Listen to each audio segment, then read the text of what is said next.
Sadr, or he has been called the second Sadr in Iraq. It is a very important occasion to shed some light on this great scholar that we have seen in our life. This great scholar, he is like other scholars. He came from a very famous family. It is a Sadr family. Really we can say there are many scholars who came from this great family. And one of them, Sayyid Muhammad Baqir al-Sadr, the first Sadr or the first martyr, and also Sayyid Musa al-Sadr, as maybe you know that he was kidnapped by the Gaddafi regime in Libya. So brothers and sisters, this great alim, he is the continuous of this great series of ulama that we have seen. The ulama who came after the greatest school of Ahlul Bayt, which is established by Imam Sadiq alayhi salam. And Imam Sadiq alayhi salam, when he took care of the ummah by two ways. The first way, when he wanted to teach some of those sincere students to become great scholars in the ummah, and also he educated the ummah by different ways, especially through their sayings and narrations.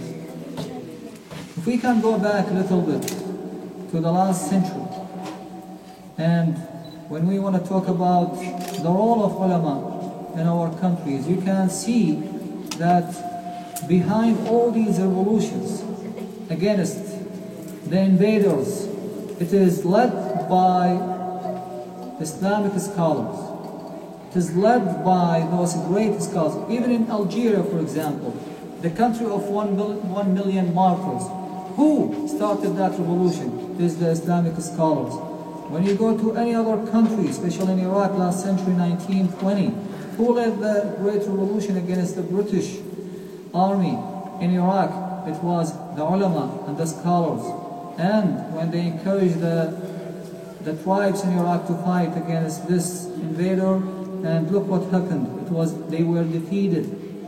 This great country, England, with their British army, they were defeated by a group of militias. Why? Because they got this kind of faith, this kind of courage, and this kind of patience. And when they saw their ulama fighting with them, on the first line with them, so from that time, the British colonial, they recognized the dangerous role of the ulama.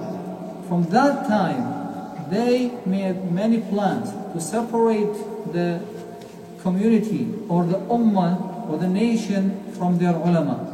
And one of the steps they took last century when they exiled the leaders of the revolution of 1920, and they just exiled them to Iran, and then when they allowed them to come back, they let them, or they forced them to sign a petition or to sign an agreement that they are not supposed to get involved in any political activities.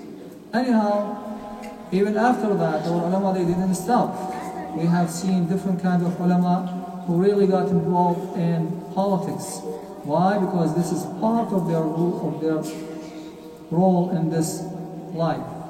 It is not just to teach Islamic studies in houses. It is not just to teach people how to pray and fast and to answer their questions. It is to guide them.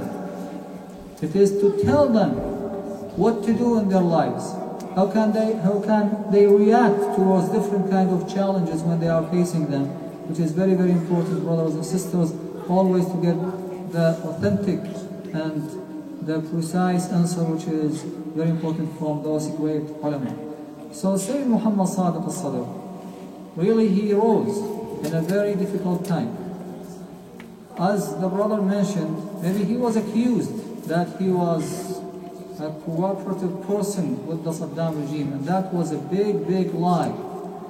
And Saddam regime, he wanted to distort the reputation of Sayyid Muhammad al-Sadr, or the second martyr, or the second Sadr in Iraq. Why? It is for his benefit, for the regime benefit, of course, because he became very popular, Sayyid Muhammad al-Sadr. At that time, there were no, let's say, voice in Iraq who can lead people and tell them what to do, especially with that brutal regime, the savage regime.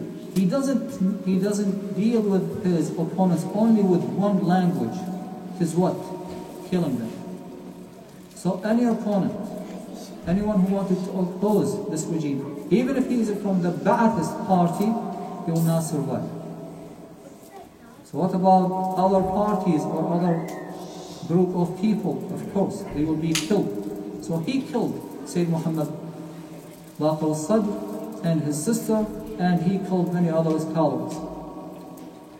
When Sayyid Muhammad al-Sadr took his role in leading the Ummah, and when he established Salat al-Jum'ah, which was a very important change in Iraqi's life, and maybe it is after decades, they saw another scholar, he can come to them, talk their language that they can understand, and he established Salat al-Jum'ah in Masjid al-Kufa. And of course, you know that Masjid al-Kufa has a symbolic importance, because it is the same masjid that Imam Ali alayhi salam used to pray in it, and he was killed in that masjid. So it is very respected by the Ummah and the Shia especially. Now, when he led that prayer, it wasn't the only prayer. Then another or other prayers of Salat al-Jum'ah established, and there were 70 prayers at the same time. And many people and analysts, when they saw what happened, they said, this is really amazing. It's a kind of miracle. Within this short time, couple years, Sayyid Muhammad Sadiq al-Sadr can have all this influence on those people, and they can come and oppose that brutal regime. Yes, because he was in the first line, and he put the kafan, which is a symbolic action to tell this regime, I'm against you and I'm ready to die. And that wasn't an easy message to send to that regime. Also, Sayyid Muhammad Sadiq al-Sadr was very known with his spiritual level in his character, that he really a very spiritual person. So when you look at those great ulama, you can see many attributes. I remember once when his father, Sayyid Muhammad Sadiq al-Sadr, came to Sayyid Muhammad Baqir al-Sadr, because Sayyid Muhammad Baqir al-Sadr was Sayyid Muhammad Sadiq al-Sadr's teacher. He told him, you know what, my son, spending a lot of time praying and being awake all the night, and I think that he is really overwhelming with this kind of like ibadah and worshipping. Then Sayyid Muhammad Baqir al-Sadr told him, no Sayyid, it is okay with him, that he can prepare himself for the difficult challenges. And many people saw him on that hard season in Iraq. You know that it was very, very hot in Iraq, especially on, August and July. He used to carry the ice, like, cube of ice, good one, just to, get some cold water at home. So he was taking care of his father and mother and his own family too. And he is the person that he didn't miss any day of teaching or studying. Only one day a year, when he goes to Baghdad to renew his papers, to be like, to not go to the army or recruited in the army, because it is mandatory in Iraq, you have to serve in the army, except for those who are studying Islamic studies in Najaf. When they got the stamp from the leader of the Hawza, so they will give him permission not to serve in the army. So only that day. And Sayyid Muhammad Sadiq al-Sadr was very well known by his humbleness. He refused people to kiss his hand, and that was something unusual among ulama. That was, surprising too. But you know what? With his courage, with this kind of humble character, with this strong and brave character, he decided to stand up and to face Saddam regime and to oppose this regime openly. And that was really a big and very dangerous step. And he knows all the consequences, but we cannot say he was careless. No, he was raised in this kind of environment to follow the footsteps of Imam Hussein alayhi salam.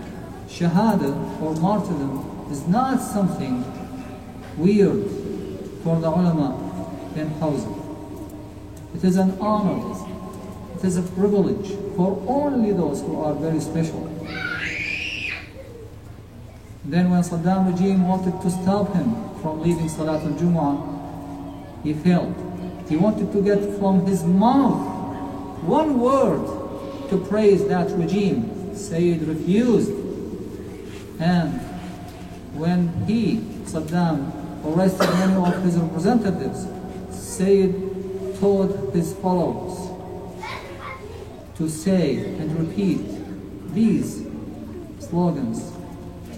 And that was something new in Iraq that people didn't used to. So brothers and sisters, this life of this great alim, great scholar, is a very important example for us. And when we are remembering him these days, it is not just because we wanted really to appreciate what he has done. And we owe him what he has done to face that regime and to free people from fear and to be prisoners in that big prison. And that was a very big step. So brothers and sisters, we always need to honor this great ulama that we have, especially Sayyid Muhammad Sadiq al-Sadr, Muhammad Sadiq al-Sadr. And we ask Allah subhanahu wa ta'ala, inshallah, to place his soul in heaven with the great scholars who passed away before him, and also the great ulama, and also with the prophets and imams. Sallu ala Muhammad wa ala Muhammad. Allahumma salli ala Muhammad wa ali Muhammad.